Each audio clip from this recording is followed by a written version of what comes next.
इस तरह मिलेंगे आयुष्मान भारत योजना का लाभ। भारत सरकार जरूरतमंद और गरीब लोगों के लिए कई लाभकारी योजनाएं चलाती है। गरीबों को घर देने के लिए नरेंद्र मोदी सरकार ने पीएम आवास योजना चलाई। गरीबों को गैस चूल्हे दिलाने के लिए प्रधानमंत्री उज्ज्वला योजना चलाई। इसी श्रेणी में नरेंद्र मोदी सरकार ने गरीबों के स्वास्थ्य का ध्यान रखते हुए उनके लिए आयुष्मान योजना चलाई। आयुष्मान योजना के तहत आयुष्मान कार्ड धारक 5 लाख रुपए तक का इलाज मुफ्त में सूचीबद्ध अस्पतालों में करवा सकते हैं।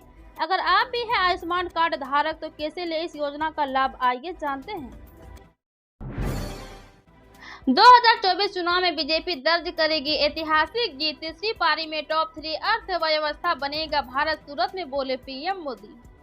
प्रधानमंत्री नरेंद्र मोदी को सूरत डायमंड एक्सचेंज का उद्घाटन किया। इसे सूरत डायमंड बोर्स के तौर पर भी जाना जाता है। ये इमारत अब दुनिया का सबसे बड़ा ऑफिस बन गया है। इससे पहले ये उपलब्धि पेंटागन के नाम थी। पीएम मोदी ने लोगों को संबोधित करते हुए कहा कि आज सूरत शहर की भव्यता में एक और डायमंड जुट गया है और ये डायमंड भी छोटा मोटा नहीं है बल्कि ये दुनिया में सर्वश्रेष्ठ है। सूरत डायमंड बोर्स के अलावा पीएम मोदी ने सूरत एयरपोर्ट के नए एकीकृत टर्मिनल भवन का भी उद्घाटन किया। टर्मिनल भवन अपने सबसे बिजी दौर में भी 1200 घरेलू यात्रियों और 600 अंतर्राष्ट्रीय यात्रियों को संभालने में सक्षम है। कांग्रेस ने दूर किया अखिलेश यादव की मन की खटास। इस फैसले से चौंकाया, अब बनेगी सपा से बात। मध्य प्रदेश विधानसभा चुनाव के दौरान समाजवादी पार्टी और कांग्रेस नेतृत्व के बीच पैदा हुई खटास को कम करने की कोशिश जारी है। एक और जहां सपा नेता अखिलेश यादव अपने बयानों से हालात को सामान्य करने में जुटे हैं तो वहीं कांग्रेस ने एक ऐसा फैसला किया है जिससे दोनों दलों के बीच खटास कम हो सकता है। एमपी चुनाव के दौरान सीटों पर सामंजस्य और समन्वय न बन पाने की वजह से कांग्रेस और सपा ने अलग अलग चुनाव लड़ा था। इतना ही नहीं, एमपी कांग्रेस के पूर्व अध्यक्ष कमलनाथ और अखिलेश यादव के बीच बयानबाजी का दौर भी शुरू हो गई थी। संसद में सुरक्षा चूक के बाद वाराणसी में अलर्ट प्रशासन, दूसरे जिलों से मंगाई गई फोर्स, कड़ी सुरक्षा घेरे में होंगे पीएम मोदी। प्रधानमंत्री नरेंद्र मोदी आज यानी रविवार से 2 दिवसीय वाराणसी दौरे पर आ रहे हैं। इस दौरान उनके वाराणसी में 4 प्रमुख जगहों पर अलग अलग कार्यक्रम निर्धारित किए गए हैं, जिसमें सबसे पहले वो वाराणसी के कटिंग मेमोरियल स्कूल में भारत विकास संकल्प यात्रा में शामिल होंगे। इसके बाद वह नमो घाट पर काशी तमिल संगमम द्वितीय का शुभारंभ करेंगे। रविवार रात्रि विश्राम करने के बाद अगले दिन सुबह वाराणसी के उमराहा स्थित सर्ववेद मंदिर वार्षिकोत्सव में शामिल होंगे। इसके अलावा कल वाराणसी के सेवापुरी विधानसभा में बड़ी जनसभा को भी संबोधित करेंगे। प्रधानमंत्री मोदी का यह 2 दिवसीय काशी दौरा काफी व्यस्त रहने वाला है। विशेष तौर पर संसद भवन में बीते दिनों हुई घटना के बाद काशी दौरे पर आ रहे प्रधानमंत्री मोदी के कार्यक्रम संबंधी सुरक्षा व्यवस्था को बढ़ा दिया गया है। मालदीव ने खत्म किया हाइड्रोग्राफिक सर्वे एग्रीमेंट। कैसे ये फैसला हिंद महासागर में भारत की सुरक्षा पर डालेगा असर।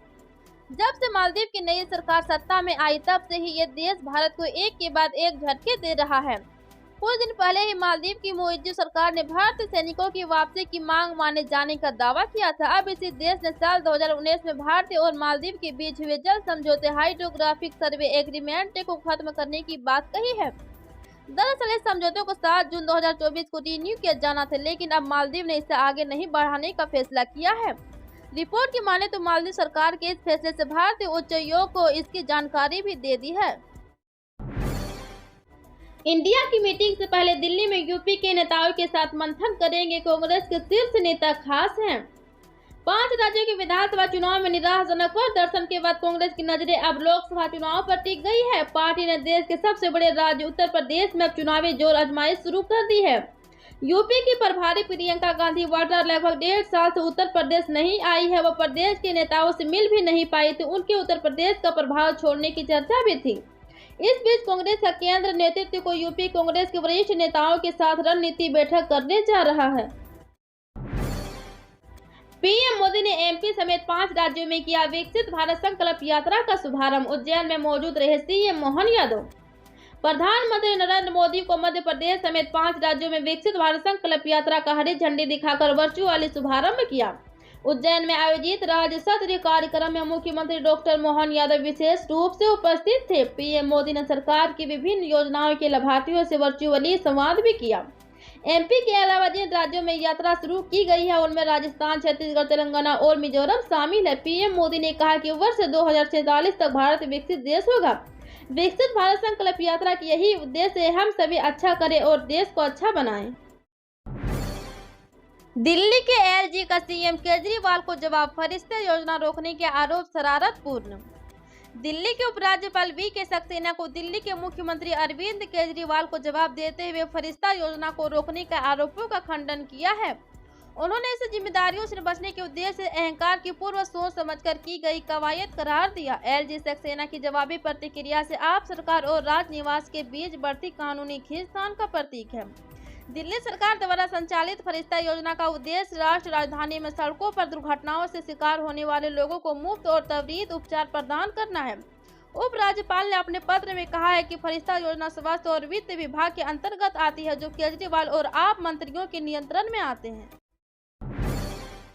नए मंत्रिमंडल की हलचल के बीच सीएम मोहन यादव आज पहुंचेंगे दिल्ली। जेपी नड्डा और अमित शाह से करेंगे मुलाकात। मध्य प्रदेश में मुख्यमंत्री की शपथ लेने के बाद अब सबकी नजरें मंत्रिमंडल विस्तार पर टिकी हुई है। इस बीच आज यानी शाम 5 से 30 बजे सीएम डॉक्टर मोहन यादव दिल्ली जा रहे हैं। यहां वो बीजेपी राष्ट्रीय अध्यक्ष जेपी नड्डा और गृह मंत्री अमित शाह से मुलाकात करेंगे। ऐसे में सीएम डॉक्टर मोहन यादव के दिल्ली दौरे को लेकर राजनीतिक गलियारों में चर्चा है कि अगले 24 घंटे में नए मंत्रिमंडल के सभी सदस्यों के नाम फाइनल हो जाएंगे। शपथ लेने के बाद ही राजस्थान के दोनों डिप्टी सीएम के खिलाफ पीआईएल फाइल दावा संविधान में नहीं है उनकी जगह।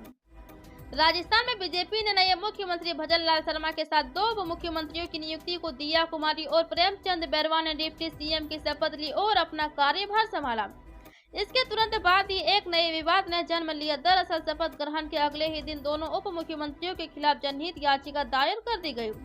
जयपुर के एक वकील ओम प्रकाश सोलंकी ने पीआईएल फाइल करते हुए ये आरोप लगाया कि जब संविधान में डिप्टी सीएम के किसी पद की जिक्र किया ही नहीं गया तो इसके लिए शपथ लेना और कार्यभार संभालना असंवैधानिक हुआ।